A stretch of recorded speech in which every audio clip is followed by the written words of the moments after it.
be talking about ecology and what it means and that kind of stuff.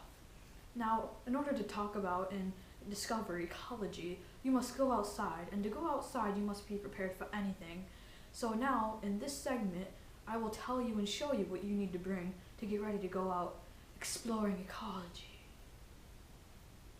The first thing you should do is bring a jacket or some sort of sweatshirt like, and make it really chilly or possibly rain if you go outside. A raincoat would be a great idea in case it starts raining. A hat will be good because it'll keep all the sun out of your eyes on a nice sunny day. You should probably bring some shoes too. I don't want to walk around in socks. If you get lost, you might need some matches to start a fire, or some distress signals like these. Also, bring a flashlight. It may come in handy when you're stuck in the dark. Make sure you bring some bug spray in case it's really buggy out there, and make sure to bring some sunscreen in case it's really sunny out there. Most importantly, bring some food and water. These will be your best friends if you get lost. Now, put some of these items in your backpack that you will need for the trip that you're about to take.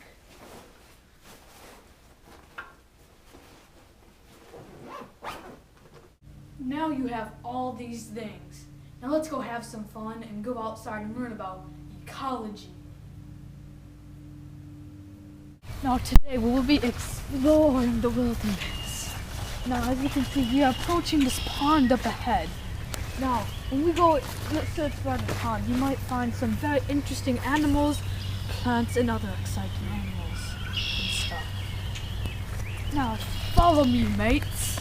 Now we are approaching up by the pond, or I like to call wetland area.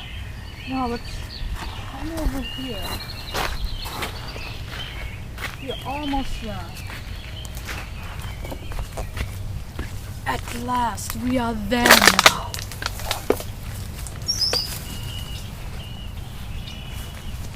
As you can see, the pond has water in it.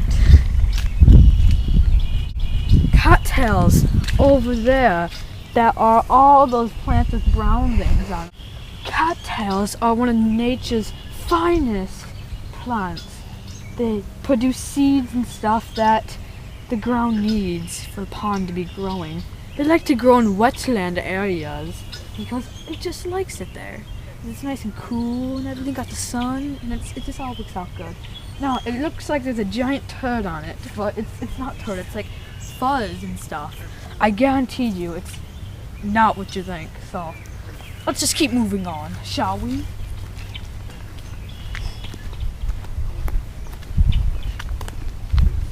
Now some of these plants over here, they're just regular plants, just growing around. Maybe the seeds were dropped by some bird or something. I don't not know.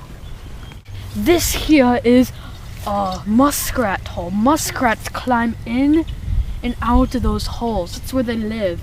And the holes over here, they're also connected with the pond and stuff. And it is very interesting. The muskrat swims and it like lives in pond areas because it likes to soak up the water and just chill out in the water and swim and all that stuff. Did you see that? Did you see that? A frog just jumped. That was a frog, everybody. That was a frog. Now frogs like to live in wetter areas as here, okay? They mostly live in the water. They can also live on land and stuff, but they love to eat flies with their tongue. And how they do it is they get a fly and they go like, and they catch it with their tongue. Now, here you can obviously see that the frog jumped away because I've scared it, but frogs are very common here. As you can see here, we found a very fascinating creature. It loves living in this wilderness area that I'm standing in front of. It loves to live in wetlands. Now let's go meet my little friend here. As you can see, that is a snapper turtle. It bites humans and it doesn't let go. And I would pet it, but I don't want to pet it. No, as you can see, it has a protective shell, and the shell protects it from enemies that might try to eat it. And turtles just love to chill out on the water. They usually just sit in cooler areas, try to get a nice sunbathing going on, and all that, tanning for the ladies, you know what I mean? Right, mates? No, it's just minding its own business, so we're gonna let it be. Now, come on, let's go look at some more interesting animals. Now, we have very magical creatures in this pond behind us, but I would just like to talk about them real quick. I mean, like, we have the most majestic creatures here. I mean, like, we have the frogs, we have the turtles, we have, like, geese and all this wonderful stuff. We have birds, and we also have rats and muskrats in here, and goldfish. Yes, we have goldfish. And I would just like, and we have this flower, we have grass. Look at the grass. We have cattails, we have weeds, we have plants and trees in the pond. We're just thankful for that. So, thank you, God. Hey guys, as you can see, we found some litter here. Litter is very bad for the environment and always should be put away in a waste-proof container. We are now heading off to the woods. We are now entering into the woodland area, or I like to call woods for short. Now, as you can see, there's a bunch of trees with leaves on it. And now, the reason why we have leaves on it is because of photosynthesis. That's right, photosynthesis. Now, as we come over here, you will see that there's some leaves and some plants and some unusual, like, bushes. And you see right there? See right there.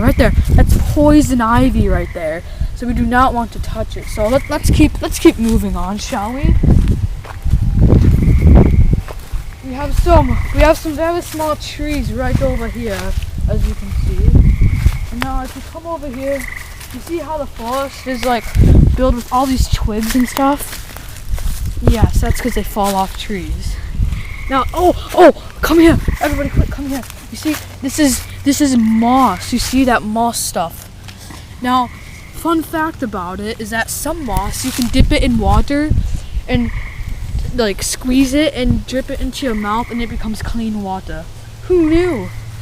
Now, as you see over here, we've been getting a lot of flooding, so there is some water over the forest ground. And now what that does, it just gets a little flooding, but it doesn't really do much because, you know, the forest always needs some water so these trees are good and stuff. And so, yeah. And now over here, now squirrels and rabbits live in this forest area. And now maybe some raccoons or maybe some other animals and some snakes also. Now sometimes you see a few deer coming in and all this stuff, but it's also good that they come in because they also like eat some of the leaves up and control like the leaf intake here, and so that's very good. Very lucky for that.